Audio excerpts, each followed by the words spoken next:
What's up, everyone? I'm CL Connolly. I just spooked her. I'm so sorry.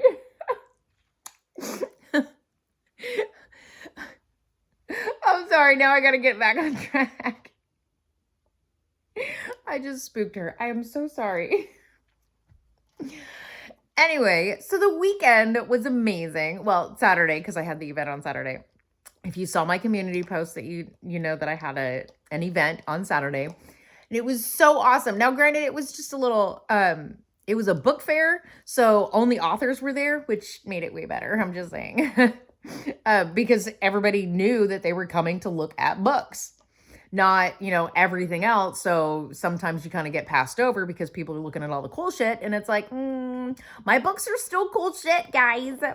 So I will say that it was awesome. It was so much fun. Plus, not only that, but me being an author, being around other authors, it's always so much fun. I just love it. But anyway, so today's subject is don't dwell on the past. Look at the present or towards the future. So, like, when we first moved onto this property, I have a point, I promise. When we first moved onto this property, there was nothing on it. Like, it had to be cleared. We had to get it ready for the house to be delivered. Everything, right? And the problem when everything was here, it was seeing the potential of the actual property beforehand, right? Because we had to have everything cleared and all that stuff.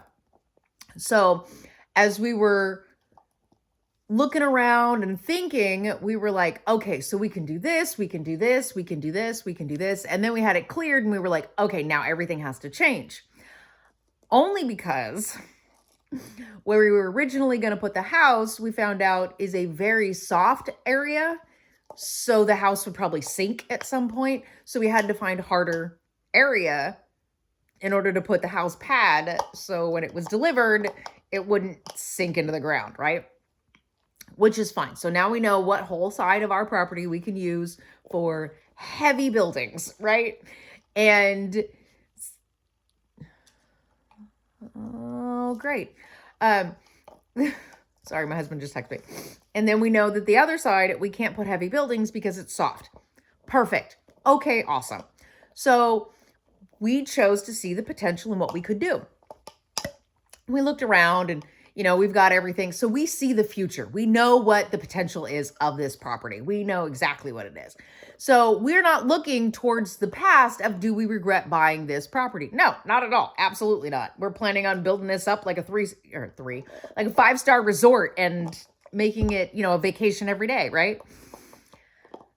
There are so many people that look at the past and regret decisions they've made, or they bring up memories that mean absolutely nothing and are mad at people for no reason of something that the other person literally has no idea about because they don't remember it. It was something so insignificant in their life.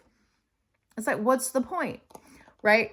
So, like, my husband and I, if we have like a little tiff, and that's exactly what I'm gonna call it, because our huge blowout fights is like maybe 3 in the last 22 years.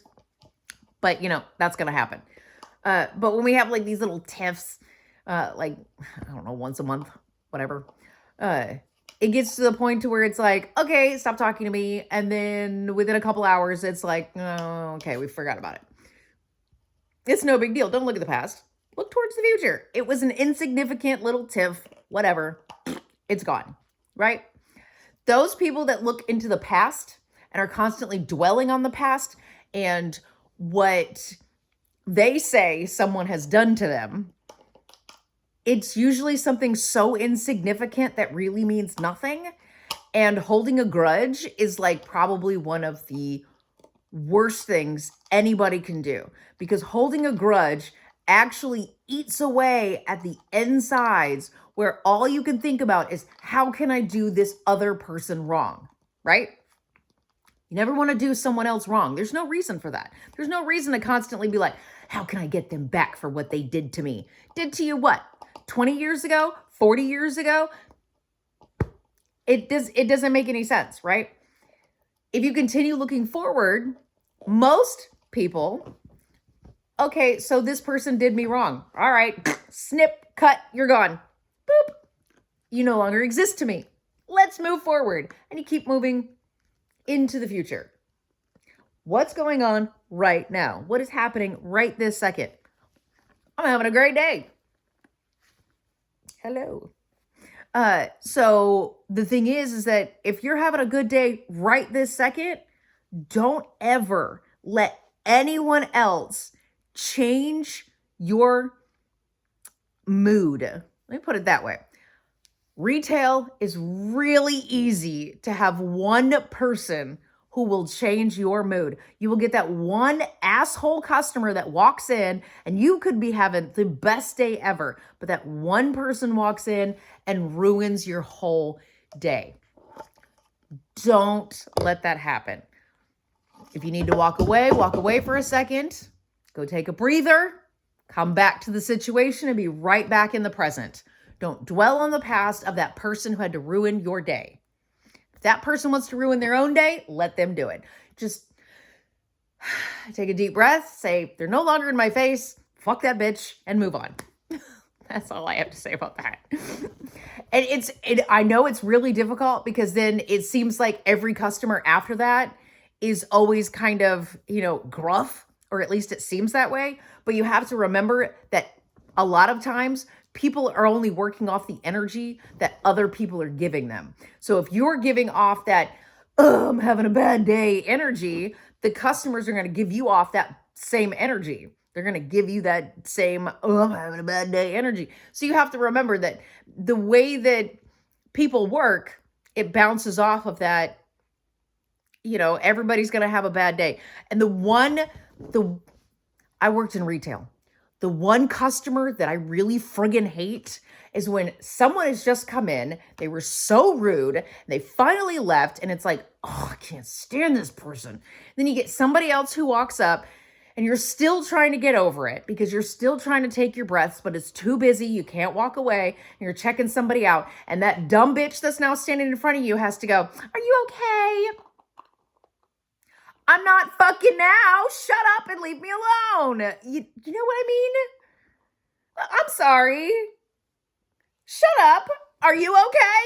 Why are you talking to me like this? I hate when they do that because it immediately makes a grown person, okay, feel like a very small child because they go, are you okay? Bitch, shut up. You're not my therapist and I'm not going to talk to you. How about that? Anyway, those are worse than the customer who just came in and was rude. Is the stupid bitch who has to come up and go, are you okay? In that condescending fucking tone that you want to punch them in their face and just walk away and go, I don't care anymore. Anyway, but don't dwell on that. Move on, right? I know it's always easier said than done, but I always remember when I worked in the restaurant industry, if one of my tables would piss me off and I couldn't go outside to smoke a cigarette because I was a very high smoker in the restaurant industry because it always makes everybody feel better. You go into the walk-in freezer and you punch a box of French fries and then go, and come back out and hope for the best because if you're rude, they don't tip. Just saying. Twice I got in trouble for punching holes in the boxes of French fries, but you know what? At least I didn't hit the customer, right? I mean, then you move on from there and you go. I'm just saying, there's always ways to do it. The restaurant industry is so much easier to step away, go into the walk-in freezer, punch some boxes, scream a little, whatever. And you calm down, come back out and be like, okay, guys, let's finish this shift off strong. Retail, on the other hand, you're like, I want to slap somebody. I want to stand up on the counter and go, fuck you, fuck you, fuck you. Anyway, yep. But if you always look towards the future, you can always look I don't know if it's because I read tarot cards and things like that I always kind of look towards the positive side, or at least I try to. So sometimes when I'm having a really hard day or a really rough day, I go and I read tarot and Sometimes it'll give me a better perspective on what's actually going on. It does not actually give you a yes or no definitive answer, but it does it kind of gives you the zen feeling because it's a calming thing, right? Sometimes you read it and it's like, that's kind of nice. Okay. And you kind of feel a little bit better, especially when you do past, present, and future. Sometimes you can see in the past, yeah, you're having a hard time. Don't I know it? But in the present, it's like, things are going to get better for you. And then in the future, I'm sorry, my foot was, or my hair was in your foot. And then in the future, it's like, oh, look, you're going to have a reason to celebrate. Awesome. Great. I love that. Okay, let's look towards that. And that's what I mean. Look towards the future. Always think that there's going to be something great headed your way. If you're having trouble with anything, if you are really pulling at me. if you're having a hard time, it's always look towards the future and know that things can always get better. Don't dwell on the past, because most people in your past are toxic, screwed up, and they can just cut, bye. And that's how that works. If anybody from your past actually wants to move with you into the future and they are the right kind of energy that you want to bring with you, that's what you need to hold on to. That's it. That's all I got for you today. Like, comment, share, subscribe, or don't. I don't give a shit. Do whatever the fuck you want. And I'll see you on Thursday. Okay, bye.